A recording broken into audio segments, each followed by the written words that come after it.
বাহরাইনের শিল্পাঞ্চলগুলোকে শ্রমিক কর্মীদের জন্য ওয়ার্কার্স টাউন হিসেবে ঘোষণা দিতে যাচ্ছে দেশটির সরকার। দেশটির 5 জন সংসদ সদস্য এই প্রস্তাব দিয়েছেন। জিডিএন অনলাইনের খবরে বলা হয়েছে, লাহসি, আসকার ও আশেপাশের শিল্পাঞ্চলগুলো আনুষ্ঠানিকভাবে ওয়ার্কার্স টাউন হিসেবে ঘোষণা করা হবে।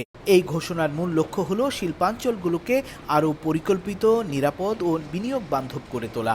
নতুন উদ্যোগ বাস্তবায়িত হলে শ্রমিকদের জন্য নিরাপদ ও বৈধ আবাসন, লাইসেন্সপ্রাপ্ত দোকান এবং প্রয়োজনীয় সেবা নিশ্চিত করা সম্ভব হবে।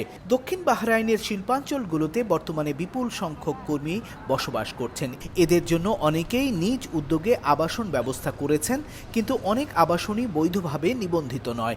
এছাড়া এসব এলাকায় অবৈধ দোকানপাট ও বাজার গড়ে উঠেছে, যেখানে শ্রমিকদের জন্য খাদ্য, পোশাক এবং অন্যান্য প্রয়োজনীয় পণ্য বিক্রি হয়।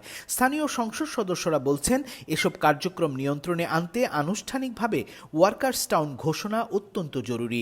তাদের মতে, সুষ্ঠু পরিকল্পনা ও আইনানুগ ব্যবস্থা না থাকলে শ্রমিকদের নিরাপত্তা ও জীবনমান হুমকির মুখে পড়ে।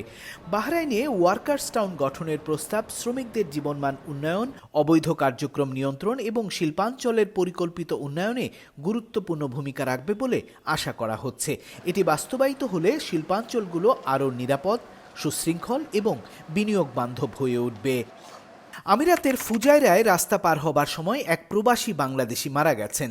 পুলিশ জানিয়েছে, শুক্রবার ভোরে দিব্বা আল ফুজাইরাতে একটি গাড়ির ধাক্কায় এই মৃত্যুর ঘটনা ঘটে। একটি ড্রাইভিং ইনস্টিটিউটের কাছে এই ঘটনা ঘটে যখন এই প্রবাসী বাংলাদেশি পথচারী পারাপারের রাস্তা বাদ দিয়ে যত্রতত্র রাস্তা পার হবার চেষ্টা করছিলেন।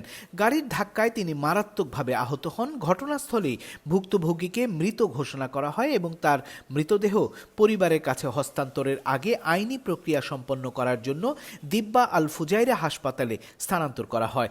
পুলিশ পথচারীদের সর্বদা নির্ধারিত ক্রসিং ব্যবহার করার আহ্বান জানিয়ে সতর্ক করে দিয়ে বলেছে, অননুমোদিত এলাকা দিয়ে পারাপারের ফলে গুরুতর দুর্ঘটনার ঝুঁকি উল্লেখযোগ্যভাবে বৃদ্ধি পায়। কুয়েতের ফিঙ্গারপ্রিন্ট প্রতারণার দায়ে 12 জনকে আটক করেছে দেশটির পুলিশ। অভিযুক্তরা জাল ফিঙ্গারপ্রিন্ট ব্যবহার করে সরকারি মন্ত্রণালয়ে উপস্থিতি সিস্টেমকে ম্যানিপুলেট করত। তারা অফিসে না গিয়েও নিজেদের উপস্থিতি দেখাতো। আরব টাইমসের খবরে বলা হয়েছে, এই ফাঁকিবাজির কাজে বেশ কিছু বিদেশি নাগরিকও যুক্ত ছিল। এর মধ্যে একজন মিশরীয় ও একজন বাংলাদেশীও রয়েছে। তারা জাল ফিঙ্গারপ্রিন্ট তৈরি করে দিত বলে সন্দেহ করা হচ্ছে। অভিযানে তদন্তকারী দল জাল করার যন্ত্রপাতি এবং অন্যান্য প্রমাণ জব্দ করেছে। পাশাপাশি দেখা গেছে, এই প্রতারণা দীর্ঘমেয়াদী ও সংগঠিতভাবে হচ্ছে। এর আগে এমন একটি ঘটনায় 21 জনকে গ্রেফতার করেছিল পুলিশ। কুয়েত পুলিশ হুঁশিয়ারি দিয়েছে, সরকারি সিস্টেমের জালিয়াতি তারা বরদাস্ত করবে না। সৌদি আরবে অনলাইন ডেলিভারি দ্রুত জনপ্রিয় হওয়ায় দেশটিতে প্রবাসী ডেলিভারি ড্রাইভারদের সংখ্যা 3 লক্ষ ছাড়িয়ে গেছে। সৌদির জেনারেল অথরিটি ফর স্ট্যাটিস্টিকের তথ্যে জানা যায়, 2024 সালে দেশটিতে ডেলিভারি অর্ডার 29 কোটি ছাড়িয়ে গেছে। সৌদি গেজেটের খবরে বলা হচ্ছে, সৌদিতে ডেলিভারি ড্রাইভারদের সংখ্যা 2023 সালের তুলনায় 21% বেড়েছে।